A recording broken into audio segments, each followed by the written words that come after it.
So the next 15 minutes, I really want to talk around 5 recommendations for Australia when it comes to building trust in ag. Also want to talk about what building trust looks like, and also what's happening in Australia and what I think needs to happen in my humble opinion. So just some background. In 2017, I was lucky enough to receive a Churchill Fellowship to study trust in ag. I went to 4 countries, so the US, UK and Canada, met with 47 organisations, all with varying roles in rolling out trust in ag activities. Had all these 100 hours of talk time and different concepts and activities which I've condensed into 5 recommendations. And some of the organisations that I met with I've listed on the slide there, which would be very familiar to many of you. So the first recommendation was around awareness of the need to build trust. Just as a general observation, I felt like the producers and the organisations in the US and Canada had a greater understanding of the awareness of the need to build trust, but also the risks for not planning ahead and being proactive. Since I've been back, I've just been looking at various plans of industry, and the Meat Industry Strategic Plan had this very interesting graph highlighting the risks and opportunities to 2030. And so it identified that consumer and community support, if we lose that, then there is a $4 billion downside risk for losing that support, which is here. But the interesting thing is also the upside opportunity is not great. So to me that says that we have no other choice in the red meat industry, I guess, getting consumer and community support right. We won't be able to continue what we're doing unless we have that support. And this is just the red meat industry. Obviously it doesn't include any of the other industries which could have similar downside risks as well. The second recommendation was around the organisations building trust. So in the US and Canada in particular, there were significantly more organisations building trust. And a lot of their efforts were characterised by a cross-commodity approach. So that was individual commodity organisations were pooling their resources, pooling their ideas and their strategy in a cross-commodity approach. The third recommendation was around developing a national approach to guide efforts, so that we would need a national strategy and steering committee which defines how the food system will engage in trust-building activities and learn lessons from each other in the strategies that are most successful. And in the various organisations and models that I encountered in the different countries, Canada's journey to public trust model I felt was the most advanced. This model here obviously has public trust, building trust, maintaining trust, rebuilding trust at the centre of its core. It had a public trust steering committee which provided the governance and the guidance to the agri-food industry on how it would build trust.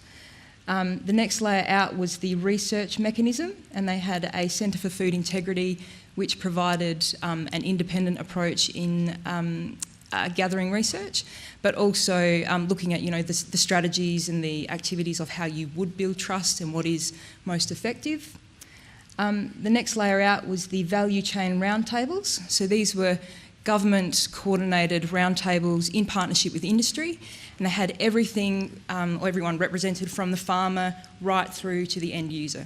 And so those roundtables discussed a number of issues that were relevant to their commodity, and for nearly all of them trust was a standing item on their agenda. And then around the outside was, I guess, the amplifiers, that's what they called them. These 3 up the top are the national cross-commodity industry organisations that were doing the work. So there was a focus on getting ag into the classroom and ag in the curriculum, a focus on general outreach to the broader public, and then another organisation that coordinated the producer involvement with that as well. So a very interesting model to consider. The fourth recommendation was around development of industry spokespeople. So this is an area that I'm particularly passionate about, is upskilling our own producers, our own industry participants to better engage with non-ag audiences. So my recommendation was that Australia needs a national network of well-trained and prepared people across all ag commodities who know how to tell their story in a way that engages non-ag audiences and builds trust beyond our own echo chamber. So the difference between, I guess, the US and Canada and other places was the way that they were upskilling their people to do this. So this research here is from the US Centre for Food Integrity about what drives consumer trust, and they've found that shared values are 3 to 5 times more important to building trust than sharing facts or demonstrating technical skills or expertise. So that is huge. That's a game changer for how we do that kind of thing here in Australia. I guess when it comes to shared values, we traditionally in our industry, we are about science and research and data. So we do science, we do research, we put that out there, people have questions, they come back, we answer that with more science, more research, more data, we put that out there, people have questions. So it is a cycle that repeats. So this, I guess, approach around shared values is very different. Historically, we have said that research proves that it's okay that we do this. It's okay that we farm in this way. It's okay that we keep our animals in this particular way. We have certainly said that we can be more productive or more profitable by doing that. I have a farm in South Australia with my husband, and we measure productivity and profitability. It's what guides us in what we do on our farm. But the shared values approach is about a shift in how we engage. So as a statement, that might look like, nutrition is as important to us as it is to you, so let's have a conversation around how we as producers produce food in a way that maximises nutritional value. And the 5th recommendation was around funding matching industry risk, so that action to build trust must be aligned in the budget of every organisation with a financial stake in the continued profitability in the ag industry. So part 2, secondly, what does building trust look like? And again, the Canadians have this fairly sorted out. They've got a very succinct framework in how they define building trust. They call it their trust house. At the bottom here is transparency and continuous improvement. That's the foundation for what they do. So in every way that they farm, they want to be continually improving, and they want to be transparent in how that they do that. Their framework also has 3 pillars. The first is doing the right thing. So at those value chain roundtables that I spoke about, they have a discussion around, what doing the right thing looks like, right from a farmer through to the end user. The middle pillar there is around a trusted assurance and verification system. So once you've defined what doing the right thing looks like, how are we actually measuring it and proving that you're doing it? And then finally, you've done all this work around what the right thing looks like and you're measuring it, but who are you actually telling about that? So what's the communication mechanism or the extension mechanism beyond your own echo chamber, but on your own industry, in communicating that you are doing the right thing?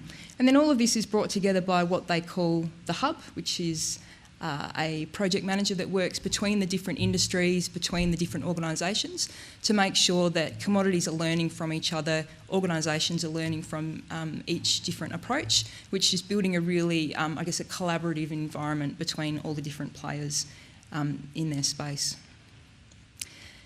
So since returning from the Churchill, my report was published about a year ago, and I've just found it really useful to, in the extension process, to really, do some myth busting around what building trust is and what it isn't. And probably the most common one is that building trust is very different to defending an interest.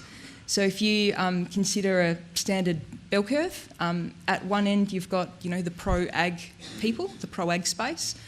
At the other end here you've got the anti-ag space.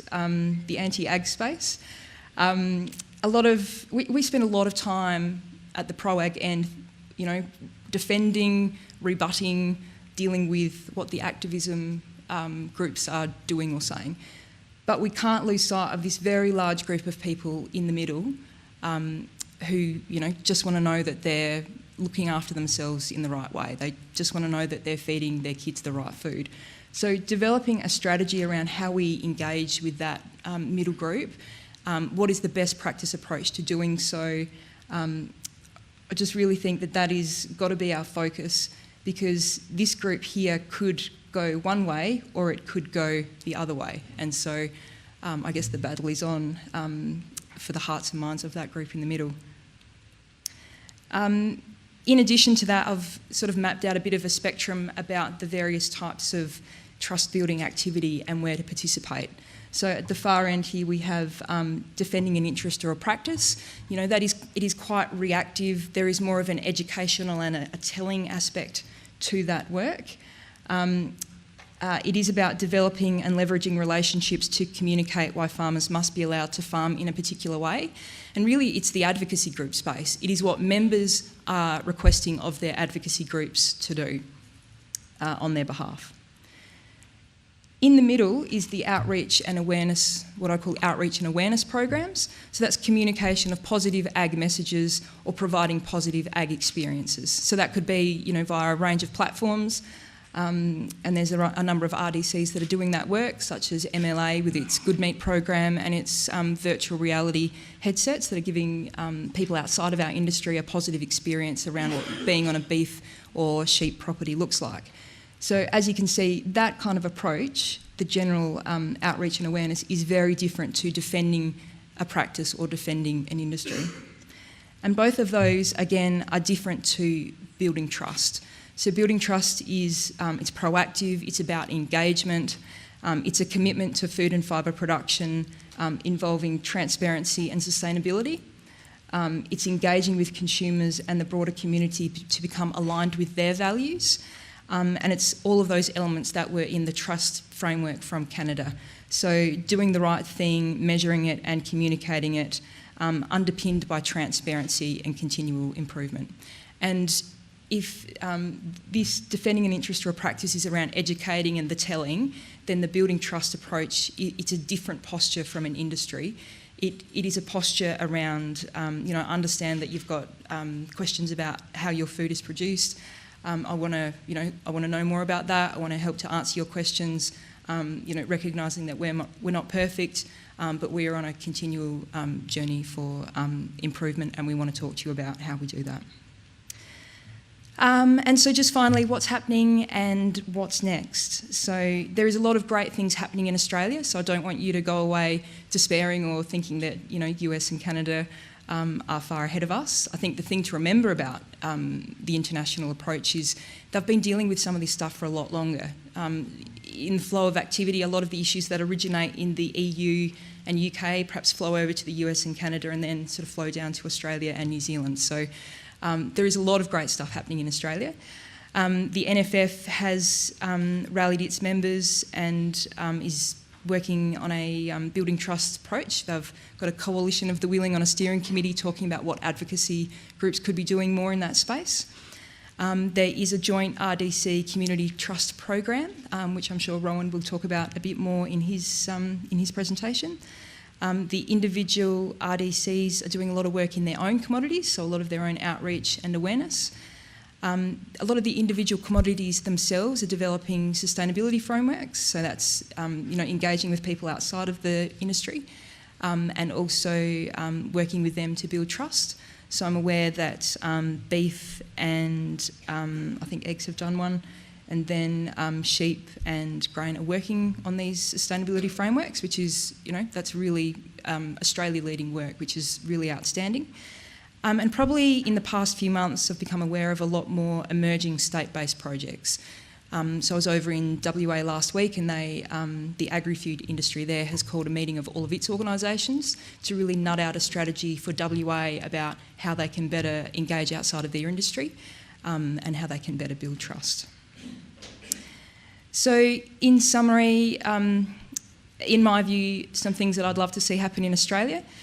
I think there is a need for independence when it comes to a group or an organisation speaking about agriculture as separate to speaking for agriculture. I think there's a lot of value in the independence that is, I guess, part of the framework and part of the models in the US and Canada. I think we need to get used to communicating in a landscape of emotion and confusion on whose science is right. You know, our brains are hardwired for story. They're not hardwired for science and data, which I think is reflected in, you know, STEM enrolments in university and school. So we do need to get used to leading with values as the front runner in opening the door to communicating our message and getting our science into the argument. I think we need to address behaviour that is inconsistent with doing the right thing and inconsistent with our shared values. So I'm not talking about hanging people out to dry. I'm not saying that at all. But if there is an element of she'll be right, mate, in our industry, or an element of cavalier attitudes, then I think we've got to start talking about, well, how do we actually how do we address that, and what does that look like? And look, we might need to be prepared to change if our community is asking for it. I mean, there is no guarantee in any of this trust building work that you're going to be able to continue doing what you're doing at the moment. That's certainly something that I find confronting for our farm, because we've got things in place and systems in place about how we farm. But if our community is asking for change, then I'm committed to seeing how that we could do that on our property. We need strong leadership, so what we say we value is actually reflected in our on-farm actions. So our behaviours must match our attitudes and our beliefs. And finally, we all have a role to play. We can't just leave it up to a few organisations. It's a case of every shoulder to the wheel, because there is a lot of work to be done. But I'm really encouraged by where everything is headed in Australia, and I think in 12 months' time we'll be sitting at this conference, and hopefully we'll have a vastly different story to tell. So that's it from me. Hopefully I'm about on the 15-minute mark, Nikolai. Looking forward to taking your questions, and if any of this has resonated with you, I'd really love the opportunity to speak with you further after the session. So thank you.